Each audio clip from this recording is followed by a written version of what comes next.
going to just read it to you out of the Daily Mail. Bombshell Bourdain interview is published 1 month after his suicide. Celebrity chef unloads on rapey, gropey, and disgusting Bill Clinton and hopes Weinstein is beaten to death in jail. Anthony Bourdain gave a lengthy, wide-ranging interview to journalist Maria Bustillos for her recently launched magazine Popula. In the interview conducted in February and published Sunday, Bourdain slammed Bill Clinton's handling of his sexual misconduct allegations. He also condemned Clinton's wife Hillary for her role in destroying the women. Bourdain, one of the most outspoken male supporters of the #MeToo movement, said he would have liked to see the producer beaten to death in his cell. He also touched on politics in the Trump era, saying he would compromise his principles for some effing competency. Bourdain also bizarrely said Jared Kushner's eyebrows appeared manscaped and said he was born a snitch. This article is by Emily Crane for thedailymail.com, published on the 16th of July 2018. Anthony Bourdain pulled no punches in one of his final interviews as a celebrity chef, slammed Bill Clinton for being rapey, gropey, and disgusting, and spoke of how he imagined Harvey Weinstein dying alone in a bathtub. The globe-trotting food chronicler, who hanged himself in a French hotel in June, gave a lengthy and wide-ranging interview to journalist Maria Bustillos for her recently launched magazine Popula. The interview was conducted in one of Bourdain's favorite Irish pubs in New York back in February, and was only published on Sunday. It covers everything from Weinstein's downfall, the Clinton-Trump election, and even Jared Kushner's eyebrows. Bourdain, one of the most outspoken male supporters of the #MeToo movement, touched on Bill Clinton's sexual misconduct allegations, saying it would not have flown today.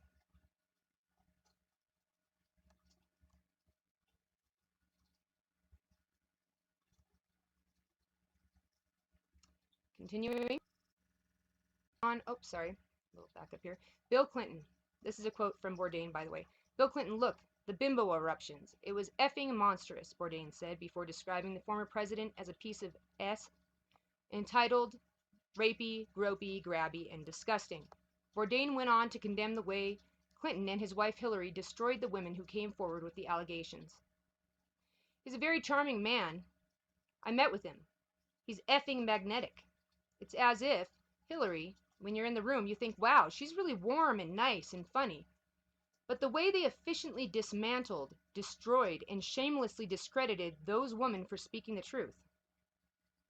Bourdain, who had been dating Italian actress Asia Argento, one of Weinstein's first accusers, also spoke of Harvey's response to the wave of sexual assault allegations leveled against the Hollywood producer. The allegations started piling up about Weinstein. Hillary said she was appalled and denied having any knowledge of what was happening behind closed doors. It was something that was just intolerable in every way, Hillary said at the time. And you know, like so many people who've come forward and spoken out, this was a different side of the past. Weinstein hosted events and donated personally to Clinton ever since she first ran for public office back in 1999 as a senator for the state of New York. Bourdain publicly slammed Hillary on Twitter, calling her response shameful in its deflections and its disingenuousness. When you asked about the Clintons' response in his February interview, Bourdain said, I will tell you that as frightening as that was at the times, when I sat there with Asia as she texted her sisters, watching the Clinton apology on Weinstein, and Asia's watching this statement, there was a lot of anticipation. People were really hoping she'd come out with a, I don't know, let's just say something different. I immediately tweeted my disappointment with Hillary, very much shaped by what I saw around me, and I will tell you, that was really effing frightening, the reaction to that. You know, I voted for her. I was really disappointed with the statement she made, but even by expressing that on Twitter, the way that my comment was turned very neatly, suddenly I wasn't expressing disappointment in her statement, I was blaming Hillary for Harvey Weinstein's crimes. The way that turned very nicely was a good bit of artistry and deeply frightening to me. Specifically on Weinstein, Bourdain said that while he would have liked to see the producer beaten to death in his cell, he had imagined something quite different for him. My theory of how he goes is he's brushing his teeth in a bathroom, he's naked in his famous bathrobe, which is flapping open, he's holding his cell phone in one hand because, you know, you never know who on Weinstein's board has betrayed him recently, and he's brushing his teeth, Bourdain said.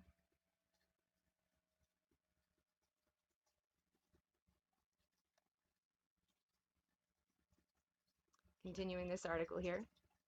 He suddenly gets a massive effing stroke.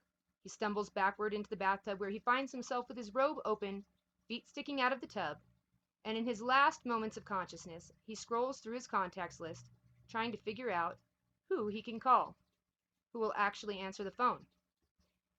The interview also covered current politics in the Trump era, with Bourdain saying he would be willing to compromise his principles in exchange for some effing competency and for someone who has an understanding of how government works.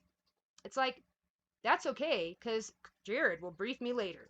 Does Jared tweeze his eyebrows? They look manscaped. Those are not natural eyebrows. It's like howdy doody time, Bourdain said. Can you see 8 guys standing around and Jared's out of the room? They're all co-conspirators. They're all saying, hey, don't worry about Jared. He's effing solid. The guy will stand up. He ain't gonna say nothing. No one has ever said that. That effing little punk is gonna squeal. Just show him a tray of food, jail food, and the guy will effing crap himself. That kid was born a snitch. That's Bourdain speaking there. The lengthy interview with Bourdain, and that by what and reflects none of my opinions necessarily, guys. The lengthy interview with Bourdain was conducted months before he took his life in early June in eastern France, where he was working on an episode of his show. Bourdain received several posthumous Emmy nominations last Thursday for his CNN series Anthony Bourdain, Parts Unknown.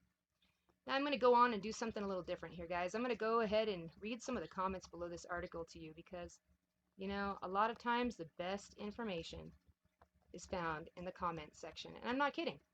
Any video you go to or article you go to, sometimes you'll find, if you're trying to research, a lot of times you'll find the best tips right in the comment section. And it's, you know, fairly consistent, and it's a little interesting. So Richard Davison comments, simply put, history shows that the Clintons are 2 pathologically lying, immoral maggots. Period! Exclamation mark.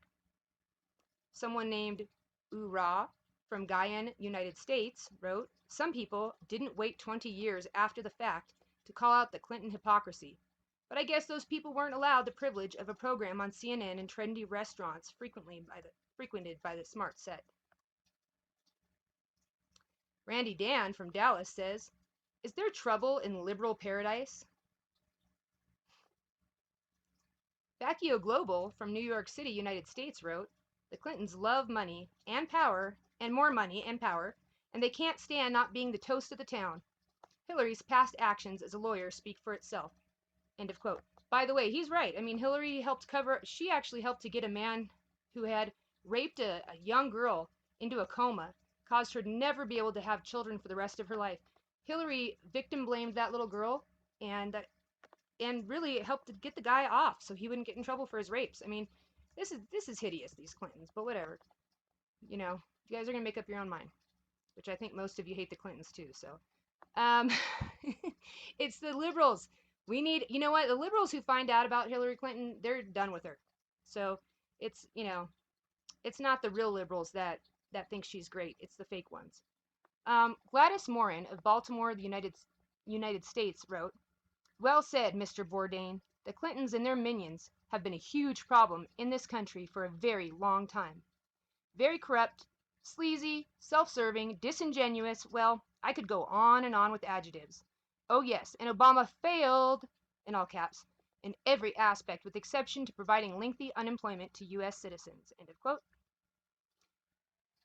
All sorts of nope from Liberty, United States wrote, still shocked he took his life. So sad. Well,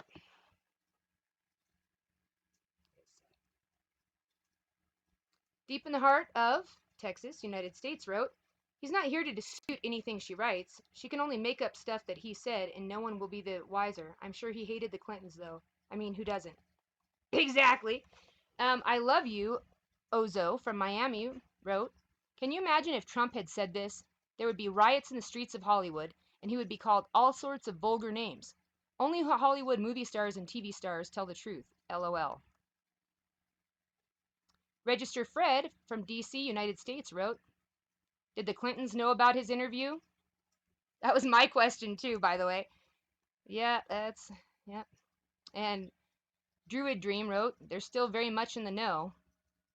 Tina Bombolino wrote, they know everything, don't they? Talking about the Clintons. Alan Smithy, 67, wrote, from Hollywood, United States, by the way. First off, fan of Mr. Bourdain's show. Second, typical enabling liberal having it both ways. While all this sexual abuse in Hollywood, D.C. was going on, Weinstein, Bill, Hillary, even during Hillary's latest campaign, Bourdain was totally silent. Now we're into the Trump world with public hashtag #MeToo claims that get you signaling PR, and he's silent for a full year. Yeah, I know this interview was done a while ago, but Mr. Bourdain made zip zero nada statements about Bill and Hillary during the days of hashtag #MeToo when he was still alive. His silence is part of the #MeToo problem, not part of the brave #MeToo solution. By the way, this guy's right, okay? In the sense that, he was quiet. A lot of people were quiet during the campaign of Hillary Clinton, and that's because a lot of these people have to be willing to get to the point where kind of their career and the end of their public life where they just don't care anymore to say anything. A lot of people weren't going to say anything during the elections. That's just how it is, unfortunately. All right, that's the end of the comment section. I hope you all have a good day. Don't forget, the Clintons are still our enemy. They're the enemy of America.